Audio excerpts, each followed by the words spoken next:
Awesome. Welcome, everybody, to the Judges Training. It is my privilege to introduce Peggy Seymour, DTM, and she's going to be giving us this webinar. Peggy has been a Toastmaster since 2015.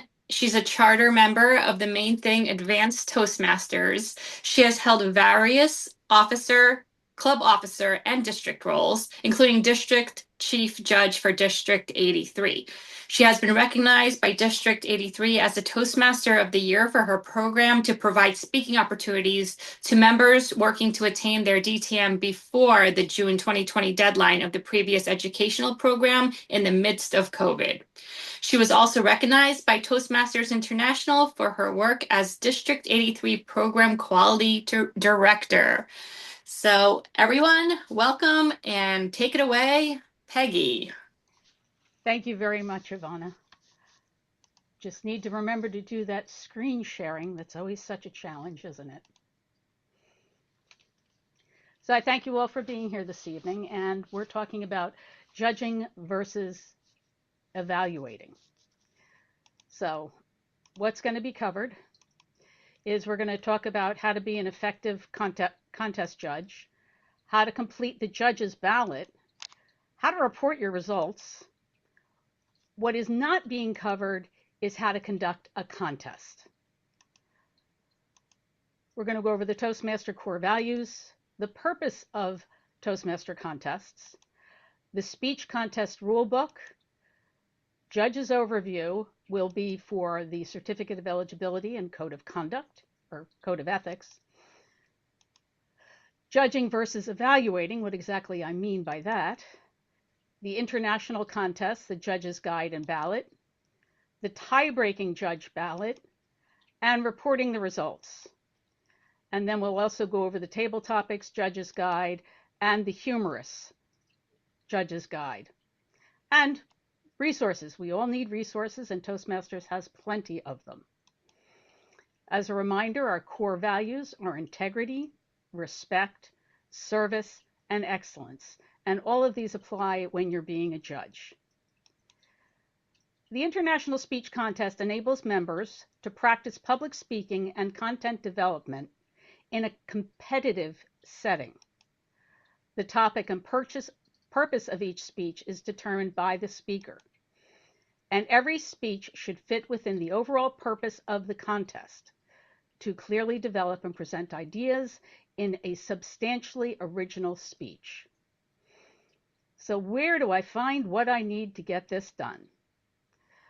You go to the home page, and there's a little thing that says resources, and click on that. This will then land you on the resources page, and right at the top you'll see it says speech contest, and if you click on that, it will take you to the speech contest page. This has all the information for all the various contests that Toastmasters supports. And I recommend going to this because you'll get a contest kit and download the kit. Doing it this way, you are assured that you have the most recent versions of all the contest forms. They do change them. And as a matter of fact, I had to update this presentation because they have updated several of the forms. But make sure you download that because it also gives you the current rule book. I know a lot of people that don't get the current rule book, and there are changes almost every year. So you don't want that one. Nope, don't want that one. Nope, don't want that one. You want this book. And it says right on it that is for July 1st, 2025 through June 30th, 2026. That's the rule book you should be following. Also, anytime you look at the rule book, you're going to see these little black diamonds. Those are the current updates to the rule book, and I recommend that you go through and familiarize yourself with those. Now, there were some lengthy updates to the rule book this year, and one of the sections has a lot to deal with the district responsibilities concerning contests, and I'm not going to cover that. But one thing I will cover is that this contest rule book is protocol and applies to all official Toastmasters speech contests. Modifications to rules may only be made through administrative protocol review process, which means you have to contact Toastmasters International. Exceptions for safety reasons may be granted at the discretion of the Chief Executive Officer. Other exceptions are not permitted. Okay. Eligibility. We went through several years now of COVID where we've all been online for contests. And the last 2 years, we're back in person. Each contestant must be physically present to compete beyond the club level. Participation by audio, video, or other remote technology is not permitted beyond the club level. Yes. And the only exceptions are the International Speech Contest quarterfinals or an online speech contest. Judges checklist. Now, anybody, the chief judge, if you're going to be a chief judge, please go to page 27 and go over the chief judge's checklist. You have to address any protests. Protests are limited to voting judges and contestants. The chief judge, contest chair, voting judges, and contestants must not consider potential protests from the audience. Any protests must be lodged with the chief judge and/or the contest chair prior to the announcement that the contest is adjourned. The chief judge will resolve any protests before the announcement that the contest is adjourned. Again, the audience has no say in protests. Prior to announcing the results, the chair must announce if time disqualifications occurred, but you do not name who the contestant was. I've been to more contests than I care to think about that they do not state, even if there are no time disqualifications, you announce that there are no time disqualifications. That is a courtesy to your contestants. Disqualifications for originality, reference to another contestant or another contestant's speech, or for not presenting a speech that is entirely new and different at the World Championship of Public Speaking are not announced. So if somebody gets disqualified, again, you do not announce who the contestant was, just that someone was disqualified. Now, as a judge, what are your responsibilities? Well, you need to attend the judge's briefing. And that's very important to understand where you're meeting, how they're handling the paper ballots, how they're going to be collected, and where the sequester room is. I call it the sequester room, but where the judges can meet if there is a challenge, and also a room for the ballot counters and the chief judge. You must provide the judge's certification of eligibility and code of ethics for the contest you are a judge for and get it to the contest chair or chief judge. You need a form for each contest. It's not a one size fits all. If two areas are conducting a joint contest, you must have a form for each area. And be sure to indicate the area on each form, because if you're doing two areas, you need to be clear about what ballot was or which certificate was for each one. So please make sure you do that. So this is the judge's certificate of eligibility and code of ethics. All judges must complete this form before the contest and submit to the chief judge at each level of competition. This is also done to make sure that you are eligible. All that information is clearly spelled out on the form, and that form has a revision date of 12/20/24. So, to be a chief judge, voting judge, tie-breaking judge at a Toastmasters contest, you must meet all eligibility requirements, and they're also outlined in the rule book. At the club contest, you must be a paid member. There is no length of membership involved in that. At the area and the division or district contest, you must be a paid member for a minimum of 6 months. You have completed a minimum of 6 speeches, speech projects. I laugh because this is still in the rule book because we've had pathways. in the Competent Communication Manual or earn certificate of completion in levels 1 and 2 of any path in the Toastmasters Pathway experience. Only members who join Toastmasters prior to the rollout of pathways in their region can apply speeches from the Competent Communication Manual towards eligibility for judging. Since I joined in 2015, that would apply to me. But anybody who had joined after Pathways was rolled out, you must have completed 2 levels of any path. At an area and division contest continued, you must be physically present for which you are serving. The exception, of course, is an online speech contest. Now, this is at the International Speech Contest quarterfinals, semifinals, and the World Championship of Public Speaking. Just for your information, you have to be a paid member for a minimum of 6 months. The club must be in good standing, be at least an advanced Toastmaster bronze, or have completed at least one path in the Pathways program, not a level, an entire path. And only members, again, who were joined prior to the rollout of Pathways can do speeches from the can apply the speeches from the Competent Communicator Manual towards eligibility. And you have to have previously judged a Toastmasters speech contest in the area, division, district, or semifinal level. So that's if you're going to go all the way up to international. Those are the requirements.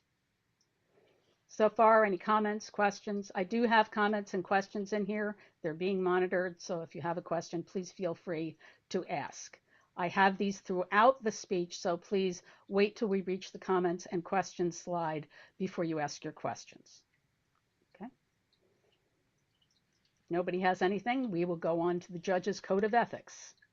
Again, this is on the form. It's on the back. And it states you will uphold the core values of integrity, service, respect, and excellence, which I mentioned earlier. You will demonstrate the utmost objectivity by consciously avoiding bias of any kind in selecting the first, second, and third place contestants. I will not consider any contestant's club, area, division, district, or region affiliation. I will not consider any contestant's age, race, color, creed, gender identity, gender expression, national or ethnic origin, sexual orientation, or physical or mental disability. I will not time the speeches and will not consider the possibility of undertime and overtime when judging a contestant's speech. This is also very important when you set up a contest that your judges have the timers behind them, because you don't want the judges looking at the timing. I will support by word, deed, the contest rules and judging standards, refrain from public criticism of the contest, and only reveal my participation as a judge, my selected scores, and the ranking I assigned in accordance with the speech contest rules. I am not a member of the same club as any contestant when judging at division, district, region quarterfinal, semifinal, or final levels. Again, that is at the division, district, and regionals. I have no conflict of interest with any of the contestants that would cause me to be biased. And that's where you have to look at your Toastmaster value of integrity, and if you have a conflict, you should step down. Any comments or questions? Okay.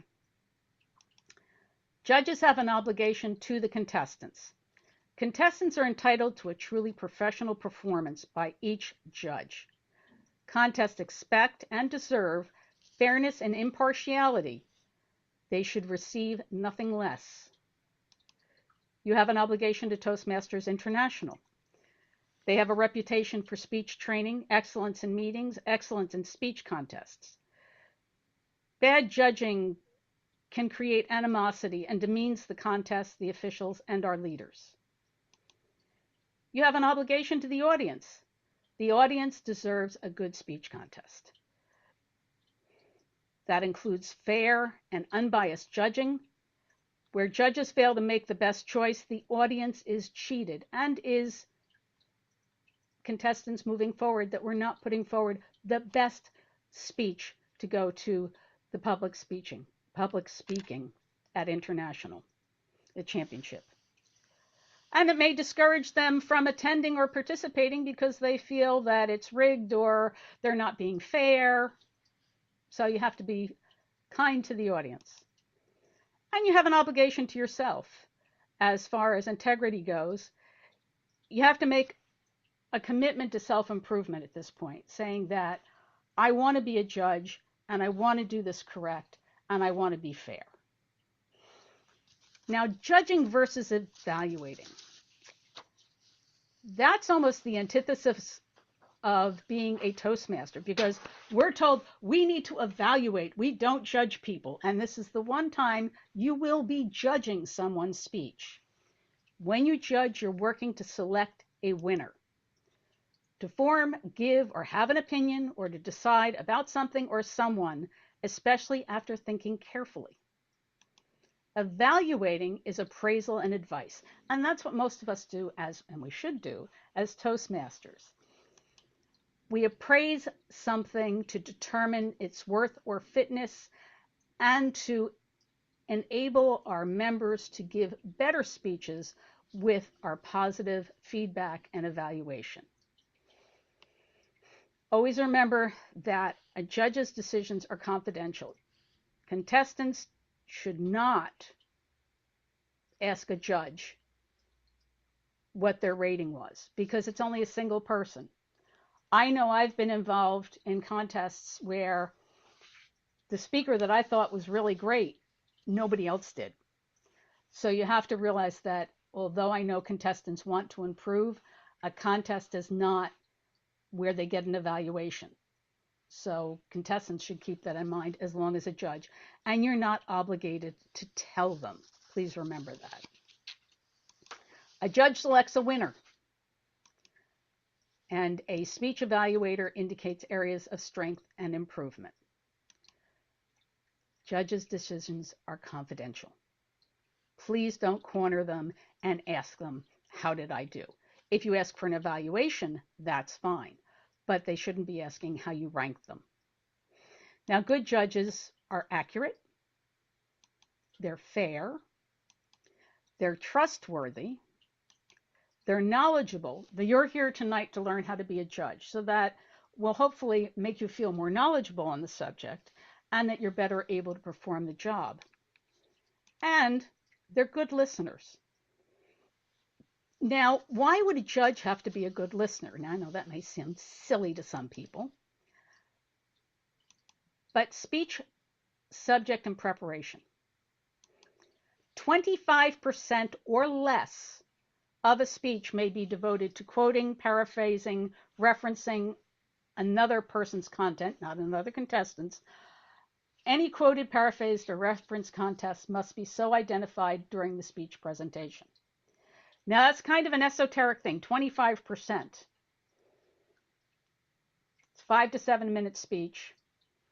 If they spend more than 2 minutes, they're probably over 25% quoting somebody else's material. And that's why you have to be a good listener. You really have to pay attention. And contestants must not reference another contestant or a speech presented by another contestant during their speech at the time in which they are being competing. So I'm just going to pull two people out of the audience. So say DJ gave this wonderful speech about rescuing old dogs, and Ann Gilson was in slot 3 and said, you know, I really appreciate DJ and her dedication to fostering older dogs. Well, she just disqualified herself.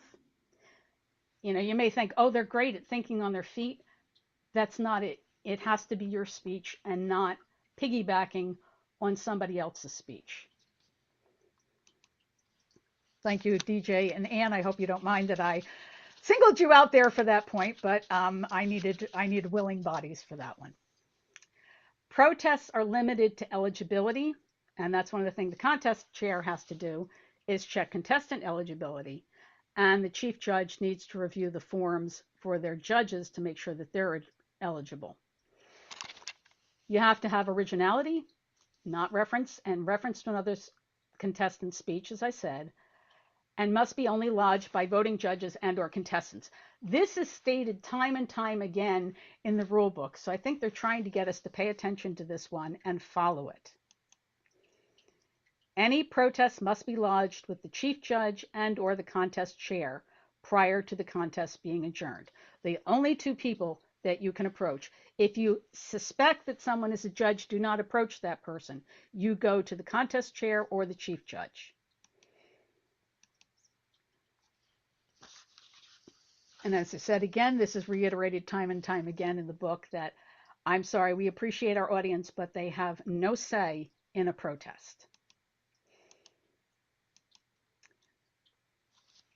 Now, before someone can be disqualified, they're given a chance to repudiate what was said, or not to challenge it, but just to bring their opinion of what happened, and was it truly fair that they were singled out. It's a majority vote of the judges. That's why I said you have to have a sequester location in case there is a challenge. And if they're disqualified, if there's a majority vote, that's it. They have no voice in that change. So be prepared if you feel you might be challenged to defend yourself, especially if you're using a lot of quoted material. Make sure you pay attention to how much you have in your speech.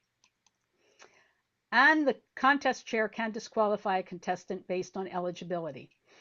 One of the challenges is when we are in the springtime and we have contests that go between March and April, or you've got a renewal period or something like that. You have to be careful of that and make sure that they are paid members. All decisions of the judges and the qualifying judges are final, okay? Now, there can be barriers to your objectivity. Speaker position. If you have a contest field of, well, the forum holds 10 people, do you remember the first speaker, or are you more prone to remember the last speaker? You have to be careful on that and be fair. Don't penalize somebody because they were up first. They're kind of like the icebreaker of the contest. They sit there and they get to start first. Doesn't mean that they were not a good speaker. Championing the underdog. You know, I really like her. She always comes to these contests and she never wins. That's not what we're doing. We're picking the best speech that was presented that evening. Then you have the halo effect. Oh, he always wins. He always gives the best speeches I've ever heard. Yes, but was it a good speech tonight? That's what you're judging on, is not past performance, current performance. And reverse halo is a lot like the underdog of, well, they never get a chance. A second time around, they're trying so hard. It wasn't the normal or standard speech. It might throw people off that, wow, I'm not used to that kind of speech. But was it a bad speech? Was it an unacceptable speech? Did it follow the rules for what the speech should look like? And any prejudices, personal preferences you may have. That must be mindful that someone may be speaking from an experience in their life, and you may not accept that in your world, but you're looking at a speech. You are not there to judge the person. You are judging their speech. Now, there are a lot of misconceptions that go around with the international speech. Most people think it has to be serious or motivational or inspirational. And a lot of them are. But the contest rules state only that contestants create their own substantially original speech. There is no reference to content or style. So a humor speech could actually be acceptable as an international speech. It doesn't have to be all serious. Similarly, you can use props or visuals, and just be careful that you're not using firecrackers in an enclosed location or anything like that, or that you use good taste when using your props. Confirm any common knowledge conceptions that you've heard, or, well, I've always heard that the speeches have to be this way, or, they really shouldn't be that way. Talk to judges, talk to contest officials, and make sure that you aren't trapped in one of these misconceptions. So please keep that in mind. Again, if you're trapped in that misconception, you're not being fair to the contestants. So any comments, questions so far? All right, nobody's hollering, so I'm just going to keep on going. I'm hollering. You're hollering. Okay, I I'm hear a holler. hollering. Okay, my question, because I saw this on Facebook, with the 25%. Yes. If they sing a song, are they expected to acknowledge the author or the singer or somebody? It is technically it is quoted even though it's sung. You do have to credit that song. Okay, that's what. And I want to go back to the judges' eligibility forms. As chief judge, I'm in on a contest where we've got 2 areas, 3 contests. I need 6 forms from everybody. Yep. Okay. I know that Uh, seems much, but that's the way Toastmasters has it. all right. Just want to Okay? verify that. Okay. Well, thank you for asking. I appreciate that. Now we get into the fun part, the ballot. Now, this is the International Speech Ballot. And that's the highest ranking, the maximum number of points that can be given and assigned for a speech that's being judged. I am a stickler, for those who know me, that very few people are excellent. We're all growing as speakers. We're all growing as speakers. So be careful when you use that maximum on your judge's form, because it can become problematic for you if you've maxed out. And there are only a few people I would really put in the excellent category, but that's my personal preference, not a prejudice. That is a preference that we all grow. So we've got the first section on the international ballot, which is content. And this is probably the most heavily weighted section. And if you ever get confused, just flip the ballot over. The explanation is on the back. A lot of people do not look at the back of the judging form. It gives you the information, the clarity you need for what each section of this form is about. And this one was revised in May of 2023. So make sure you've got the most recent one. So this is what that section looks like, content. You have speech development, effectiveness, and speech value. Okay, well, there it is on the back of the form. But what does that mean? Structure, organization, and support materials. Did the speaker put their ideas together so that you understood their speech? Did it make sense? Is it structured properly? Now, we all know that Toastmaster speeches have the opening, the body, and conclusion. Did they follow that process? Or was there no conclusion and they left you hanging? Speech development continued. A good speech immediately engages the audience's attention. And you can see where it's moving towards a conclusion. The development is supported by relevant examples and illustrations, facts, figures, and delivered with a smoothness that they blend into a framework of the speech to present the audience with a unified whole. In other words, they wrapped it all up in a nice little package and put a bow on it for you, and it was a well-constructed speech. Next comes effectiveness. You have a clear purpose, achievement of purpose, and relevance. You not only are paying attention to the speaker, but you're also paying attention to the audience. How did the audience receive the speech? Sometimes you may be in a situation where you're listening to a speech and it's kind of like, I don't get it. But you see everybody around you is getting it. Now, that you didn't get it could be problematic. But then you have to think about, how did the audience receive this speech? But it's subjective how the speech came across. You should ask yourself these questions. Was I able to determine the speaker's purpose?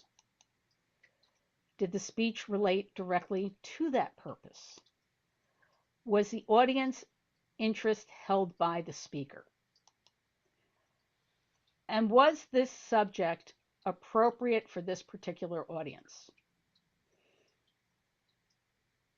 That again is kind of subjective, but it is an international speech. You're trying to present a wonderful speech.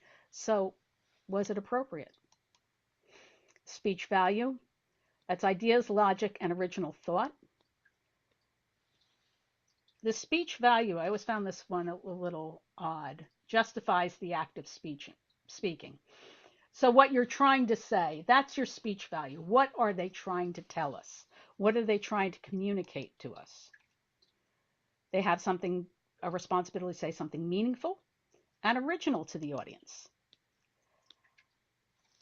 And the listener should feel that, wow, I really learned something today. It was a contribution to your thinking.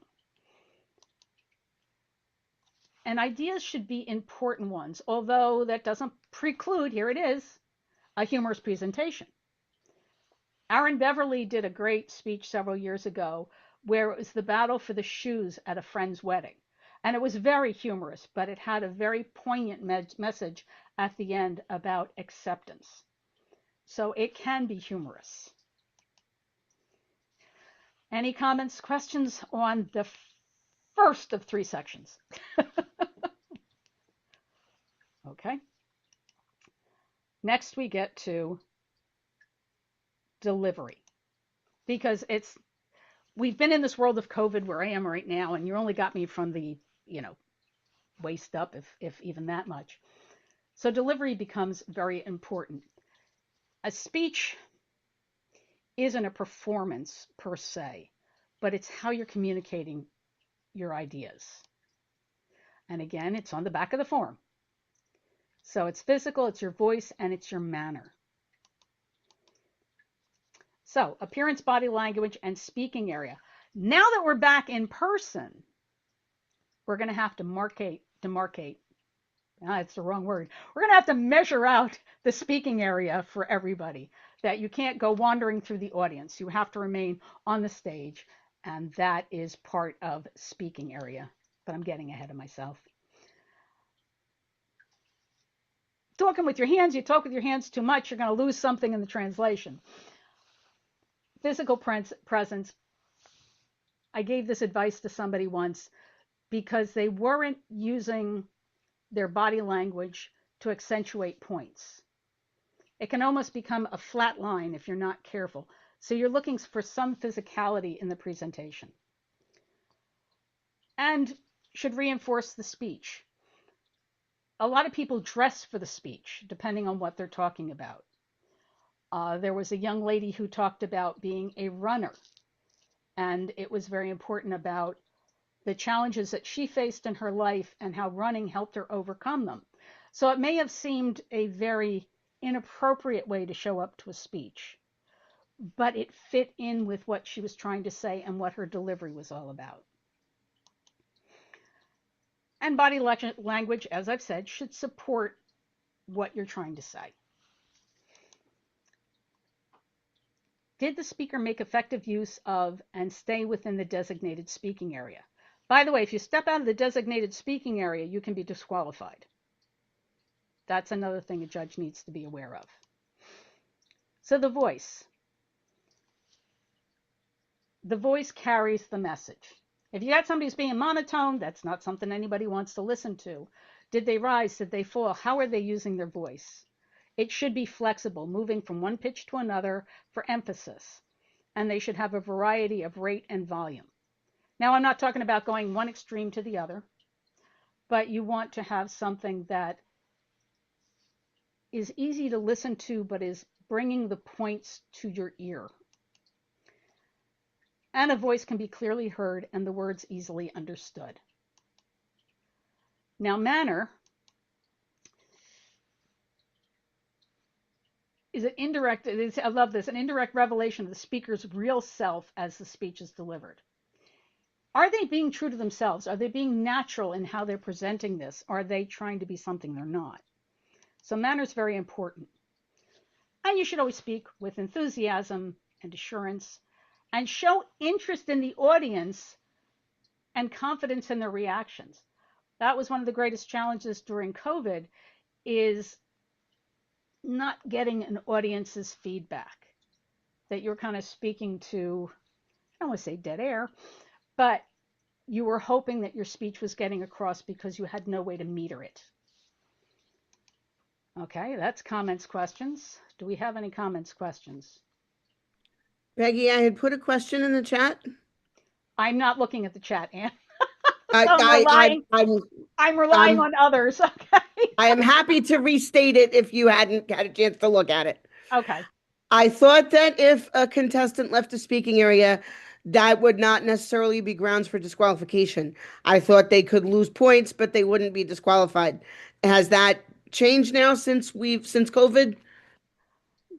It's getting a little willy-nilly, I have to say. But yeah, you can deduct major points, which in a sense is a disqualification. So forgive me for my misspeak. It is a definite demerit. And they probably, that I understood. Okay. Yeah, I'm sorry. I was a misspeak. My apologies. That's okay. Okay. Thank you for correcting me and keeping me straight on the path. Yes. Thank you for clarifying. Again, they have not stayed within the parameters. So they would almost get, no points in that section. Angela, you raised your hand. That I can see on my other screen. I did. Just be careful that all the judges know exactly where the the speaking area is, because when we were in Vermont at one of our district conferences, one of the contestants asked permission to jump off the stage at the end of their presentation and was granted it by the judge.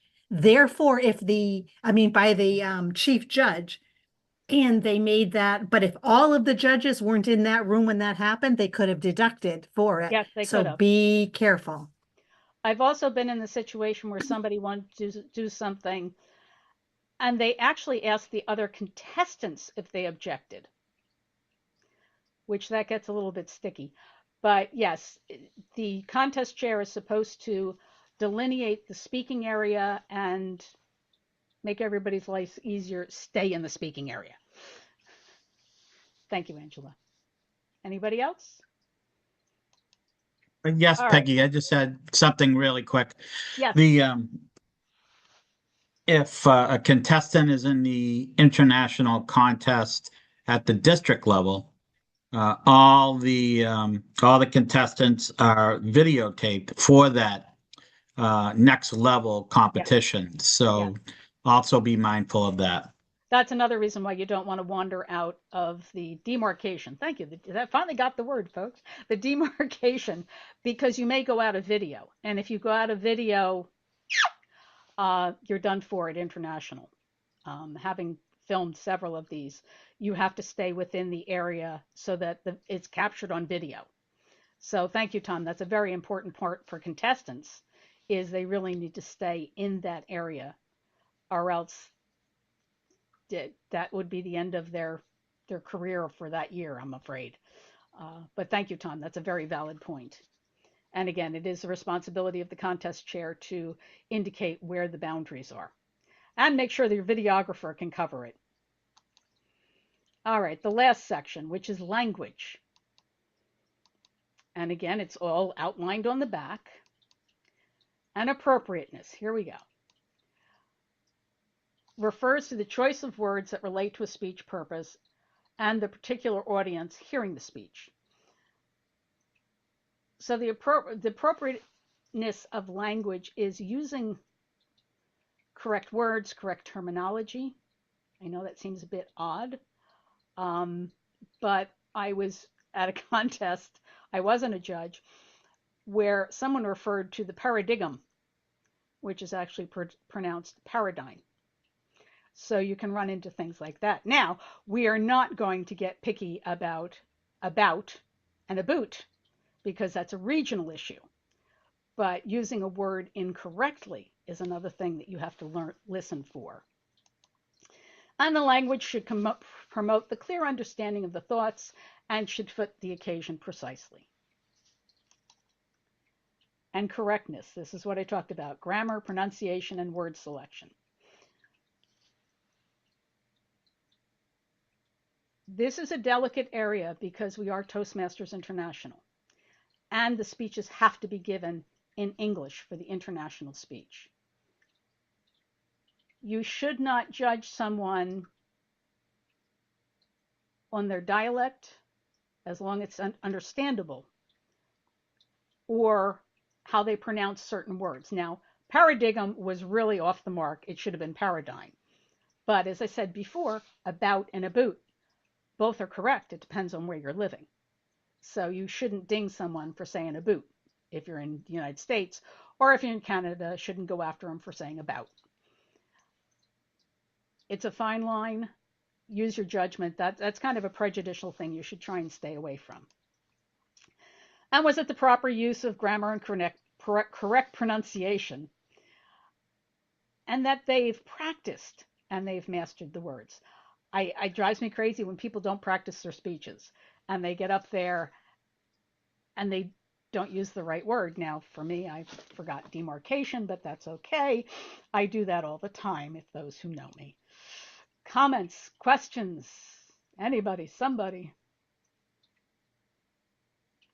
Now, how to mark your ballot.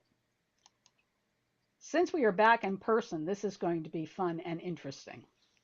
And I'm going to grab my international ballot just for, I have it, where did it go? Come on, where are you? There it is. Okay. Yikes.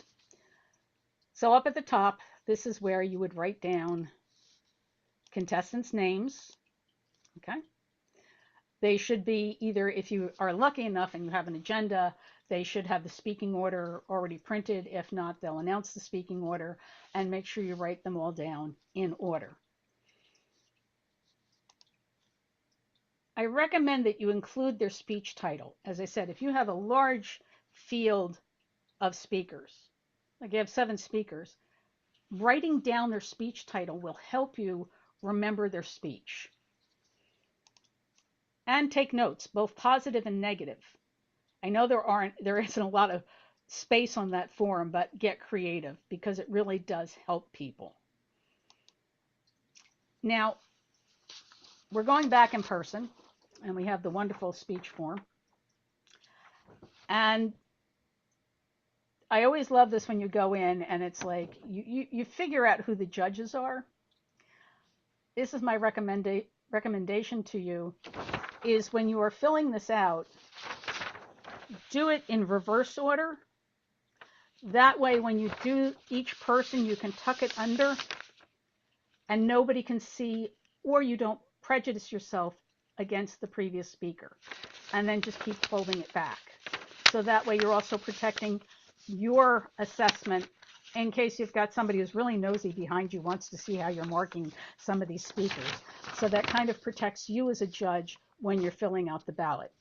But before you do all that folding, I recommend taking off the bottom section so that doesn't get all crinkled and wrinkled and beat up on. So there you have it at the bottom. You now have to write down first place, second place, and third place. Clearly print the first and last names of all your winners. Okay? Please. Sign and clearly print your name on the ballot. So you sign it and you clearly print your name. And you must break your own tie. You cannot have a tie on your ballot. Just don't do it. Just make sure you have a first, second, and third. And the form for this one, they changed it. You now have to fill in the back of the form. So you have to have your member number and your district number. So please remember to complete that also, the back of the form. Now, remember the back of your ballot. When you tear off your ballot, that information has to be captured. Please do it. You only submit the bottom of your ballot, not the entire ballot. They don't get all of this. They only get that, okay? Just the bottom of your ballot. Because an incomplete ballot is invalidated and cannot be used. So if you do not complete it, in its entirety, the chief judge should not accept your ballot. Okay? So you have to make sure that you complete it. Comments, questions? Okay. I'm going to give 5 minutes because my mother always used to say that the brain can only retain what my behind can sustain. So please get up and stretch. And I need a drink of water. So I'll give you 5 minutes.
Okay. According to my clock, that was 5 minutes. I hope everybody's back. Peggy, I just had a couple of comments. This is Greta. Yeah, I recognize your voice, Greta. I know you do. And I Yeah. actually came back on camera. So my dog ran past me going, I went back outside in the snow. Yes. In any case, I was told when I first started judging to definitely do the folding method and to do the first person last and go forward. And definitely take off the bottom part first. And that's an excellent comment. Oh, thank you. I found it helped. As I said, when we were online, it was kind of anonymous, but once we got back in person, everybody can see you with a piece of paper and a pen, and you're kind of going, and then when they come to collect the ballots and you hold it up, they go, oh, there are all the judges. So your anonymity kind of disappears very quickly in those circumstances. And online, it disappeared very quickly too. Yeah. So it was one of those things that as much as we tried to hide it, it didn't last. Yeah. But no, I thought that was a very good suggestion. Thank you. Okay. You're welcome. Yeah, when people started just when Judge One whatever started disappearing from Yeah, because they were Judge screen. One and their cameras were off, so you knew who the judges were, but you know who was acting as a judge, but you didn't know who it was. Yeah, until the end, and then you kind of can figure it out, but then it didn't matter. Okay, onward. The one that always seems to give people trouble, the tie-breaking ballot. Now, the tie-breaking ballot looks exactly like the regular Toastmasters International ballot. And that one was revised in May of 2025. It's the same standard. The tie-breaking judge is only known to the chief judge. They do not attend the judge's briefing. They have that conversation with the chief judge offline. So, only known. It is also kept in a separate, usually we use envelopes. It is only used when there is a tie on the ballot counter's form. Again, judges do not have ties. Ballot counter can have a tie. So this is what the form looks like, and you list everybody. If there were 8 contestants, you list out all 8 names. That's the biggest difference. You don't just say who I think is first, second, and third. And there's a reason behind that. Now, this is what the tie-breaking ballot looks like when it's filled out. Listed all of the contestants out, who they felt was first, second, third, all the way out to 10th place. Again, it's signed just like you would for a regular ballot. So here we go. The chief judge and the ballot counters are now sequestered, and they're tallying all of the judges' ballots onto the tally sheet. First place, you got Judge 1, and they give somebody first place, they get 3 points. Second place gets 2 points. Third place gets 1 point. It's kind of a shift, but. And once they tally all that up, they find out there's a tie. So here we go. It's the contestants in speaking order. You had a disqualification for time. Louise and Sejun both have 11 points, so you have a tie for first place. The next person is Manuel, who is automatically in third place. Okay? You have to use the tiebreaker to figure out who is first and second. Excuse me, people. Okay. Disqualified due to time. They're tied in third. Okay. General procedures. It's a whole big section on page 14. The tied contestant who received the highest ranking on the tie-breaking judge ballot will gain the contested place. And then the rest will be ranked. So what does this look like? Well, here's the tie-breaking judge's ballot. We have a tie between Louise and Sagen. Okay. Whose name comes first on the tie-breaking judges ballot? Whose name comes first? So you're looking for Sagen or Louise? Sajan's first. Sajan's first.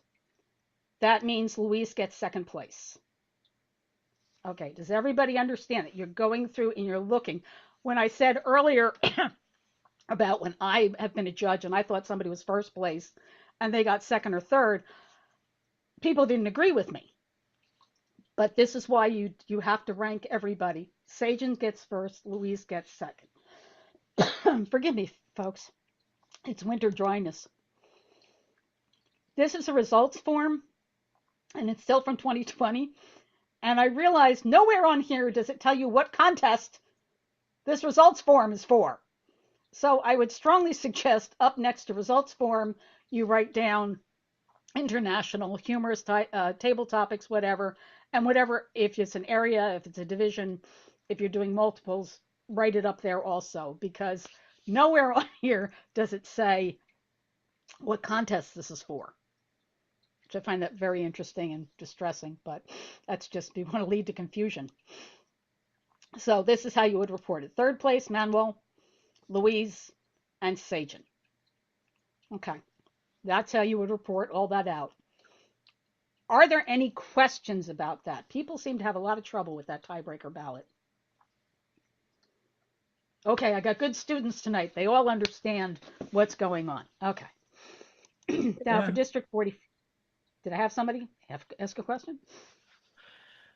I'm not asking a question. I just want to remind people, because I was in a contest once where that just because you have an odd number of judges does not mean you're not going to have a tie. Right. Yeah, and that happened at a division contest, and the chief judge decided he didn't need a tiebreaker, and we You had a always have to tie. have a tiebreaker. You Oh, always I have know. I know. I just want to, put Yeah. that out there because it had happened to me. Yeah.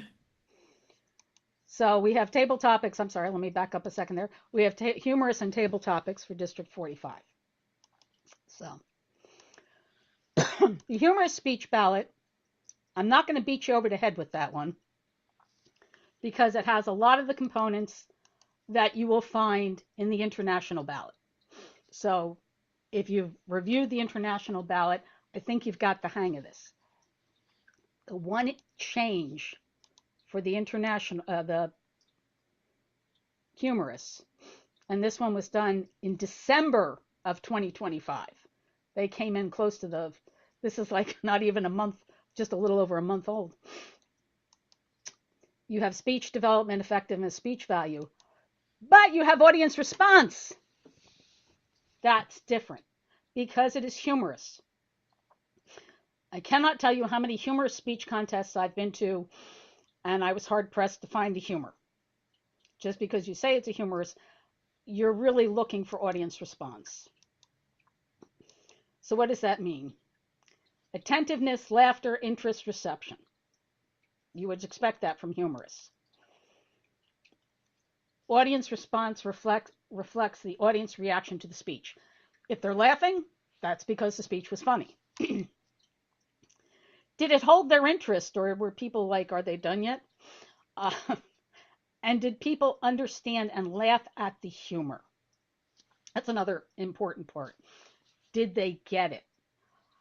One of the biggest challenges with the humorous, I'm going to step just a little bit aside to a different section of this, is it clearly states in the rules that a humorous speech is not a string of one-liners. I've seen people do that.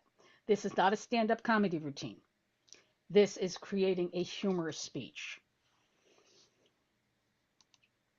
And then you had the physical, your voice, your manner, and then language appropriateness and correctness. They took 5 points off of there to get it up top for how the audience responded.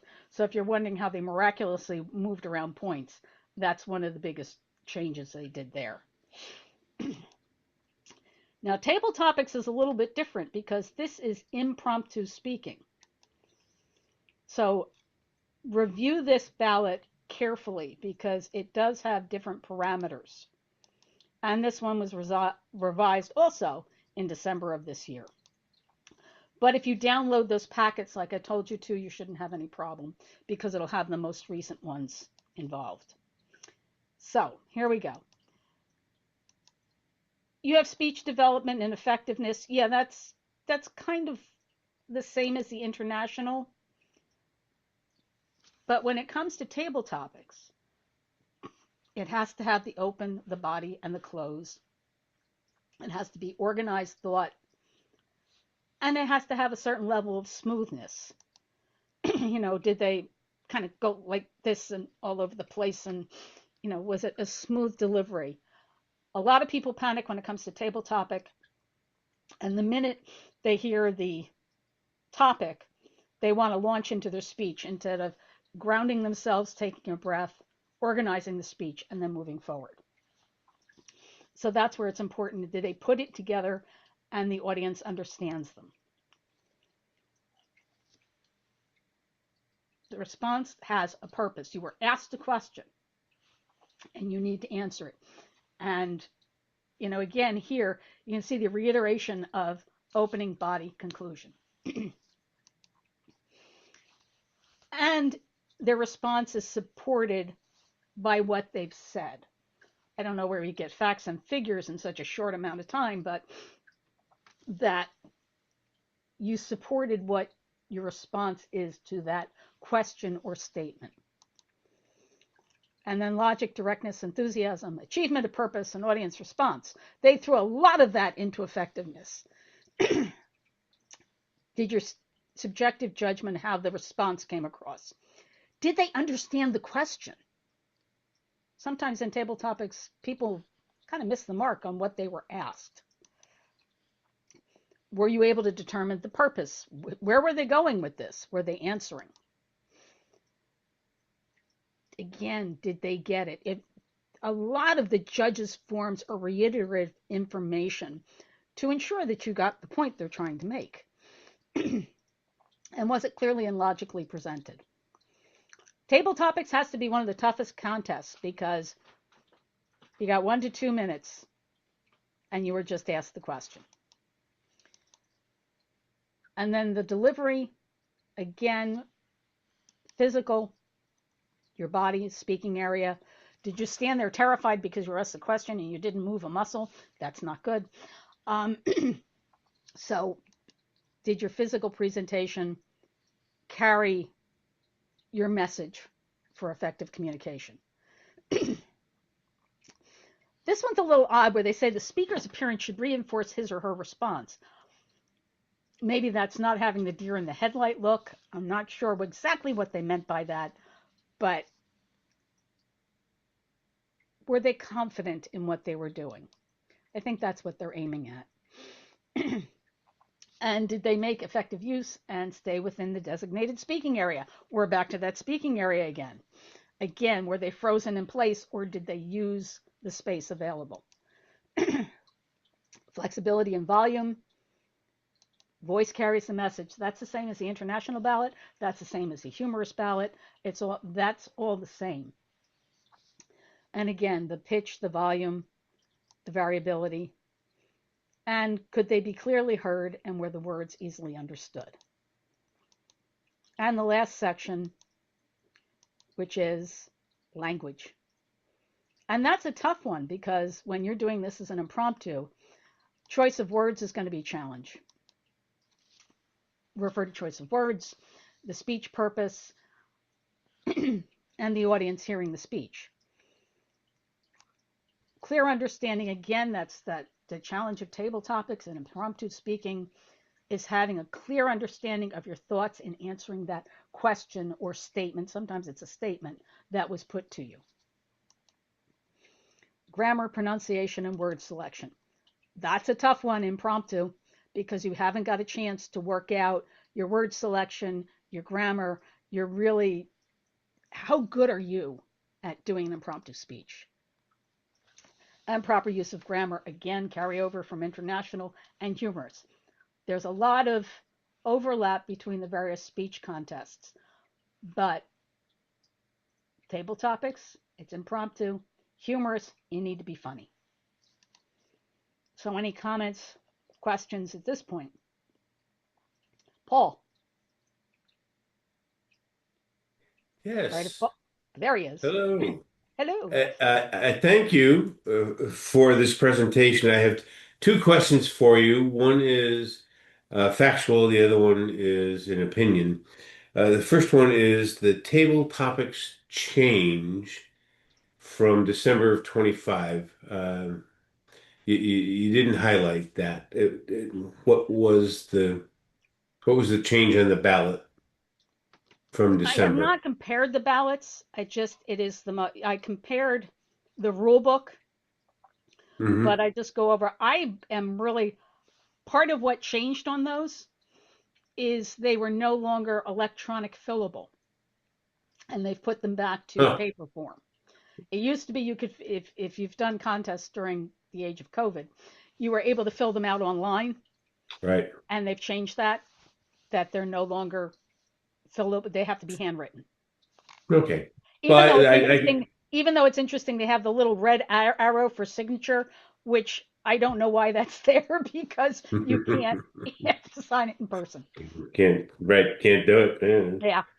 All right. So the other one is an opinion question, Okay.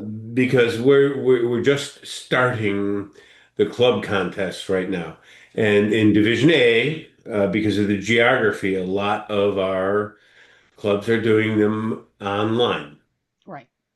and I want to ask you about the audience reaction response in the speech contest. That's 15%. Yeah.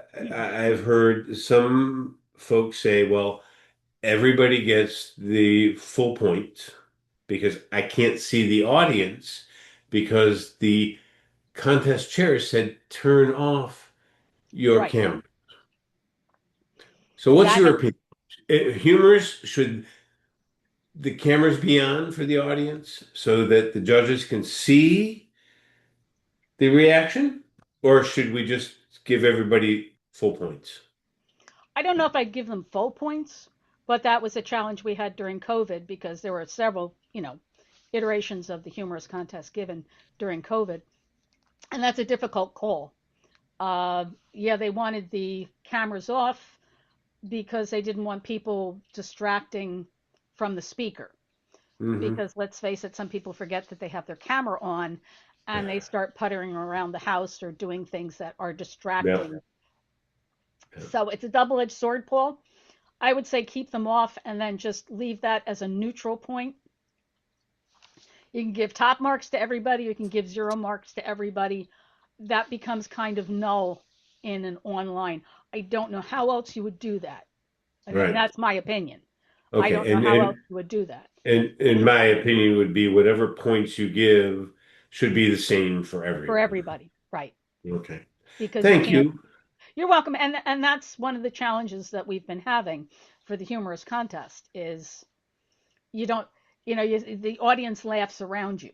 Oh, they got the joke or they didn't get the joke. It's Right. it's tough. Oh, But I for would say I sure. would remain relatively neutral in that situation. And I understand why they don't want the cameras on because it can be Yeah, distracting with what other people are doing, you know. to be I've got sure. Thank more you. stories. You're welcome. Thank you. Anyone else? I know it's a lengthy presentation, but being a judge is not exactly, to my thinking, is not an easy thing. And I'd like to talk to you a little bit about speech contest resources. You can find this page under speech contests, and it will outline frequently asked questions, how to, I don't know, online hybrid anymore isn't so much. And it's got the tutorials. If you go to the speech tutorials, they have online tutorials that you can go and listen to what they have to say. And they also have the judges training. Now, I have to tell you, reaching behind me, forgive me, I have that. This presentation, most of it is based out of this. So I would also recommend, if you want to, just to look at the Judges Training book. It's not that long. It's only about 25 pages long, but it's also an excellent resource to have in front of you.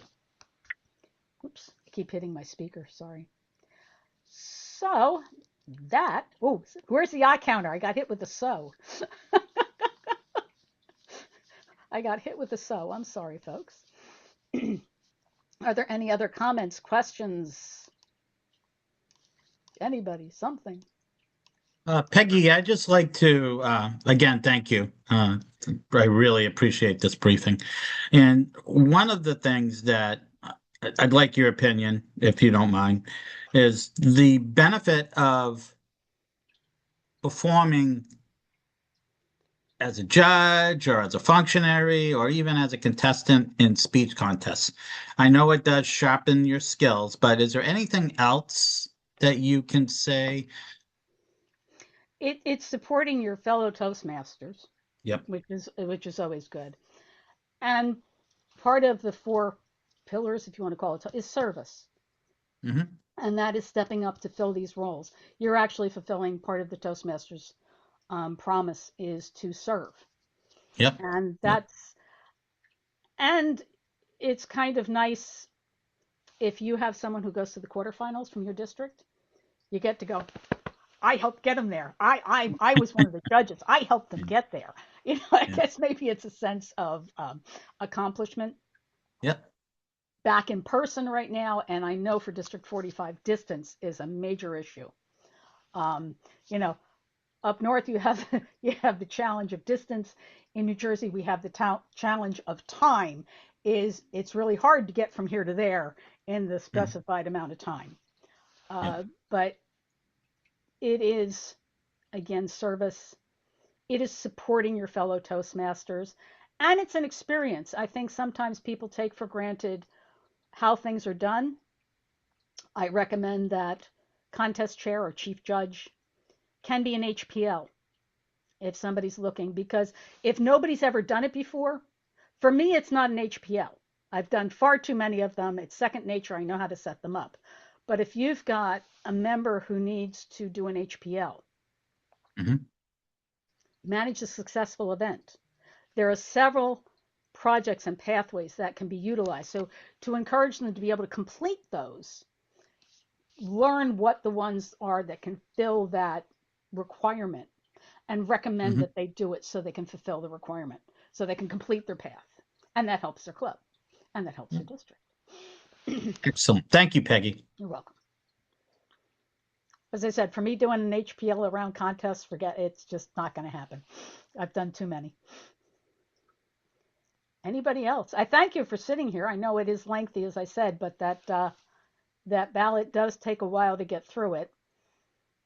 And it's interesting. I encourage contestants to attend judges training because they need to understand the metrics they're being judged on. You know, sometimes they just think, oh, I'll just give this speech. But if you understand the metrics that are involved, it helps you craft a better speech. So that's another reason why I always encourage contestants to attend judges training. Peggy, I did offer that suggestion to every single club in my area. Thank you, Greta. As I said, it's I'll get to the hand raises in a second. I've been in the situation where somebody was, and Ann Gilson can back me up on this. I know she's off camera. Somebody that was absolutely bent because he didn't win the humorous, but it was a string of one-liners. They were themed together, but it was a string of one-liners, and that's not what a humorous speech is supposed to be. Mm. Casey, I see Paul put his hand down. Casey. Yeah, question I have, because Paul brought it up. I didn't know we could do area as online. No, he was talking club. He was talking about club. Oh, okay. Area must Area be has to be in person. Yeah. Right. Okay. And that's the problem. Yeah. So Okay, I- I'm glad you clarified that because Yeah, Paul Good, did good. say club. There's another just in experience I had. If an area only has one club participating, you still have to have a contest. And it's going a little bit to contest training. But at the club level, you can put somebody forward to represent your club. You don't have to have a contest. But when it comes to area, division, district, you have to go through all the steps. right. And that's why I And talk about combining areas, because I've been in that situation where one area had 5 contestants and one area had 1 contestant.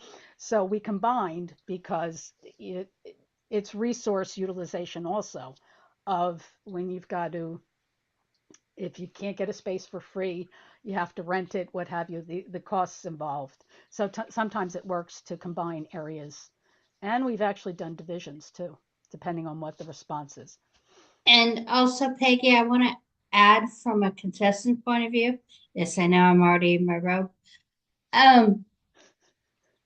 I was in an area contest where I was the only contestant. We still had the area contest. Because It was not combined right. at that point because the other area was not providing a contestant. But it gave me the opportunity to at least get Right. used to it to go to the next level. And believe it or not, do not be time disqualified because you are the only contestant. Yes. I've seen I that happen have been too, time unfortunately. disqualified before. Yeah.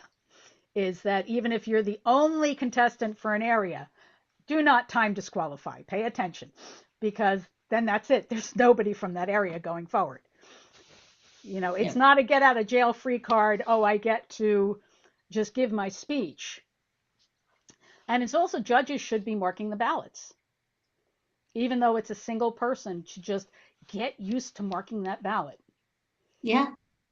It's really tough. And there are a lot of theories on how to fill out the ballot. Some people say, oh, I give the first one all midline.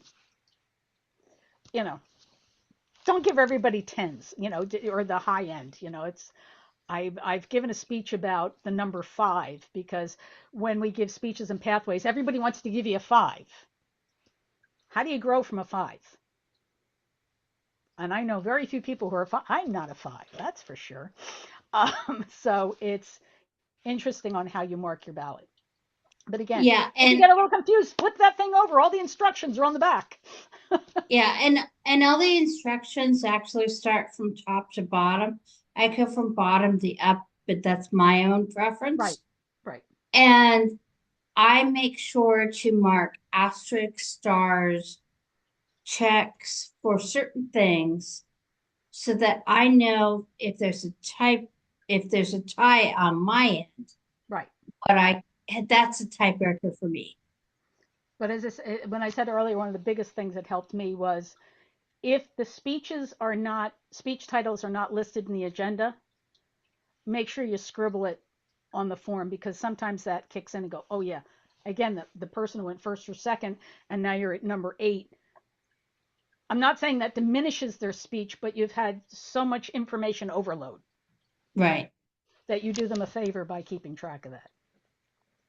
Right. And I do have to apologize to everybody. I'm having a hell of a time. I've been retired for a month. I've only been talking to the cats, and it's winter and the house is dry. So my throat is in absolute rebellion against me. So I apologize for that. Well, my husky just curled up on my foot. So apparently we're not going to bed anytime soon. So, Antoine, I hope this worked well for you. You've been leading this and guiding this, so I hope you are content with the results. He's just going to sit there and nod all night. There we go. Yes, thank you. So I thank you all for coming. If there are no other questions, I wish you a good night and a successful contest season. Yeah, and thank you, Peggy, and thank you for everyone for joining. This was a very educational session, and it was a great reminder for all of us. So Everyone have a good night. Thank you. Good night. Bye. Thank you, Peggy. Before Thank you. everybody goes, I just have a couple of quick announcements. I know Okay. it's late. I'll be really fast. Thanks, Um, Peggy. One of the things coming up is a TLI online Saturday the 21st, which is also going to be some club officer training. So that's Saturday the 21st, 8 a.m. Eastern, 9 a.m. Atlantic, 9:30 Newfoundland. So I want you, if you have club officers that need training, and if you also would like some training with the TLI, please attend. That is online. It's on the website. It's on the District 45 website. So with that, I will stop the recording, which I haven't done yet, and Oops. wish everybody a good night. Good night. Thank you all. Good night, all. Good night.